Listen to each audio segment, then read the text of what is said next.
Assalamualaikum warahmatullahi wabarakatuh. Saya Iwan Sidarta akan menjelaskan materi pada mata kuliah Manajemen Pemasaran lanjutan minggu ini, yang mengkaji mengenai bagaimana menetapkan strategi produk dan mengelola perkembangan produk. Alasan kenapa perlu untuk membuat strategi produk dan mengelola perkembangan produk yaitu: strategi produk dan pengelolaan perkembangan produk penting untuk mempertahankan daya saing, memenuhi kebutuhan konsumen, mengoptimalkan portofolio produk, mendorong inovasi, dan mengambil keputusan yang lebih baik. Dengan memiliki strategi yang baik, perusahaan dapat mengembangkan produk yang inovatif dan sesuai dengan kebutuhan pasar. Pengelolaan perkembangan produk yang efektif dapat memastikan produk-produk yang relevan dan memberikan nilai tambah kepada konsumen. Hal ini dapat membantu perusahaan untuk tumbuh dan memperoleh keunggulan kompetitif di pasar yang kompetitif. Materi ini dibagi menjadi 4 bagian yaitu: pertama, memahami strategi diferensiasi produk dan layanan. Kedua, memahami pentingnya desain, pengemasan, labeling, garansi dan jaminan pada produk serta layanan. Ketiga, memahami hubungan antara produk dan brand atau merek. Keempat, memahami tahapan produk life cycle dan strategi bauran pemasaran yang tepat pada setiap tahapannya. Kita perlu untuk mengetahui apa itu produk. Menurut Stanton, produk adalah sekumpulan atribut berwujud dan tidak berwujud, termasuk kemasan, warna, harga, prestise manufaktur, prestise pengecer dan layanan manufaktur dan retailer, yang dapat diterima pembeli sebagai penawaran kepuasan keinginan. Menurut Kotler dan Armstrong, produk merupakan segala sesuatu yang dapat ditawarkan ke pasar untuk menjadi perhatian, akuisisi, penggunaan atau konsumsi yang mungkin untuk memenuhi keinginan atau kebutuhan. Produk mencakup lebih dari sekadar objek yang dapat dilihat, tetapi juga didefinisikan secara luas, mencakup layanan, acara, orang, tempat, organisasi, ide atau gabungan dari semuanya. Menurut Kotler dan Keller, secara teknis, produk adalah segala sesuatu yang dapat ditawarkan ke pasar untuk memuaskan keinginan atau kebutuhan, termasuk barang fisik, layanan, pengalaman, peristiwa, orang, tempat, properti, organisasi, informasi dan ide. Produk adalah entitas kompleks yang terdiri dari sejumlah lapisan yang tumpang tindih. Anatomi dasar suatu produk dapat direpresentasikan sebagai berikut. Dekor produk merepresentasikan makna, inti, esensi dari produk. Terkait dengan manfaat utama, core benefit, yang diharapkan oleh pelanggan. Seperti hotel. Menyewa kamar untuk beristirahat. The tangible product, terkait dengan produk inti, yaitu bentuk realisasinya. Seperti, hotel. Hotel A, bertaraf bintang 4, ada kamar kosong yang tersedia. The augmented product, termasuk produk tambahan yang bukan merupakan core benefit dari produk tetapi dapat digunakan untuk meningkatkan manfaat produk. Seperti, hotel. Hotel A, bertaraf bintang 4, ada kamar kosong yang tersedia dengan tambahan dekorasi kamar dan komplimen welcome drink dari pihak Hotel A. The potential product, merupakan visi tentang produk, inovasi apa yang bisa terjadi di masa depan. Seperti, hotel. Hotel A, bertaraf bintang 4, dapat booking kamar via website, official app dan inovasi layanan lainnya. Klasifikasi produk dapat dilihat dari beberapa aspek.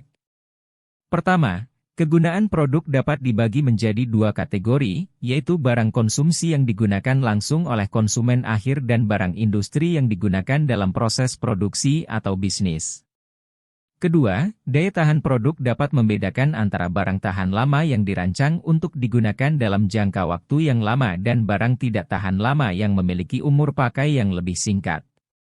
Terakhir, wujud produk dapat dibedakan antara barang yang memiliki bentuk fisik atau wujud nyata, seperti peralatan elektronik atau pakaian, dan barang yang tidak memiliki wujud fisik, seperti layanan atau perangkat lunak.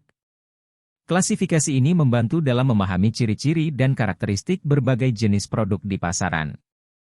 Dalam penilaian sebuah penawaran, pelanggan mempertimbangkan 3 elemen dasar. Pertama, mereka memperhatikan fitur dan kualitas produk yang ditawarkan. Kedua, mereka mengevaluasi bauran layanan dan kualitas yang disediakan bersama produk tersebut. Terakhir, mereka mempertimbangkan harga yang ditetapkan untuk produk tersebut.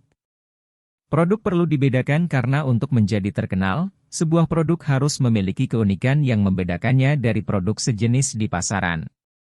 Dengan diferensiasi yang baik, sebuah produk dapat menciptakan keunggulan kompetitif yang signifikan.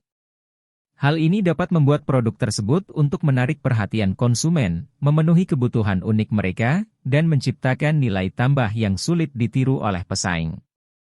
Dengan demikian, diferensiasi produk menjadi kunci dalam membangun citra merek yang kuat dan mendapatkan keunggulan kompetitif yang berkelanjutan.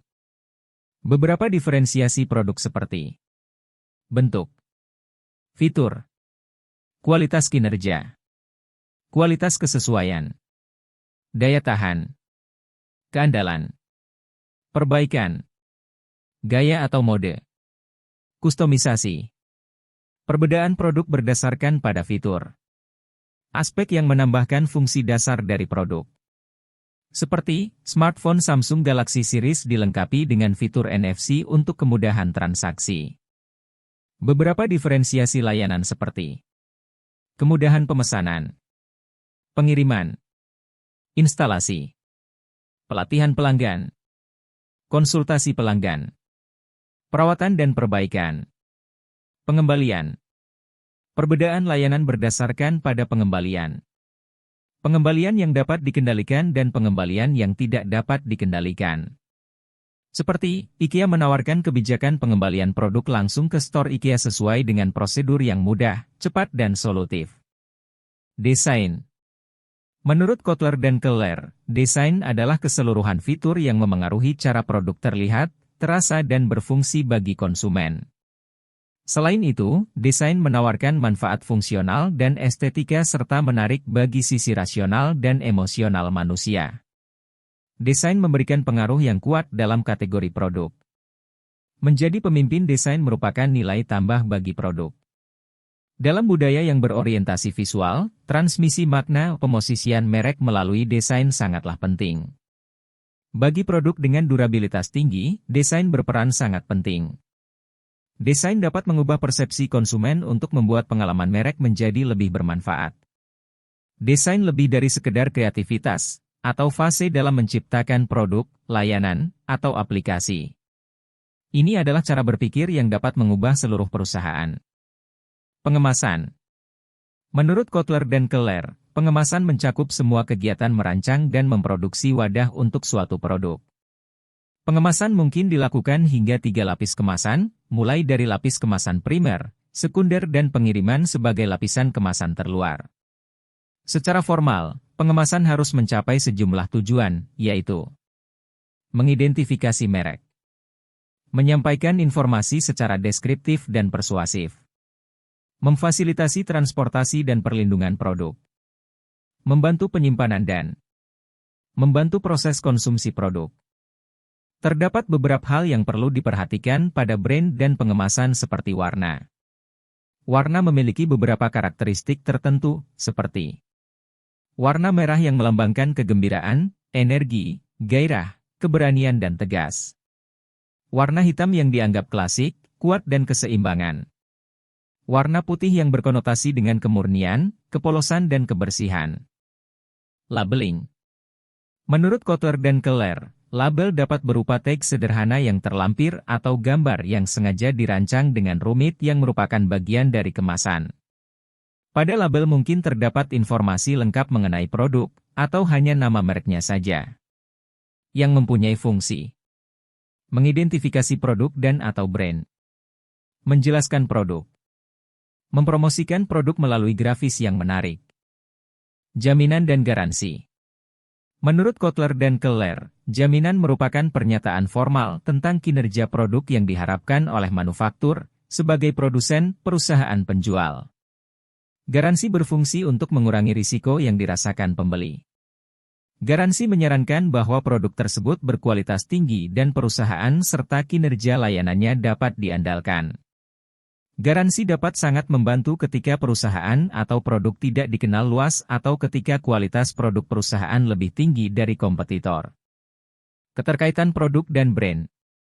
Setiap produk dapat dikaitkan dengan produk lain untuk memastikan bahwa perusahaan menawarkan dan memasarkan rangkaian produk yang optimal. Hierarki produk membentang dari kebutuhan dasar hingga barang tertentu yang memenuhi kebutuhan tersebut. Terdapat 6 tingkat hierarki produk, yaitu item, tipe produk, produk lini, kelas produk, keluarga produk, kebutuhan keluarga produk. Contoh keterkaitan produk dan brand.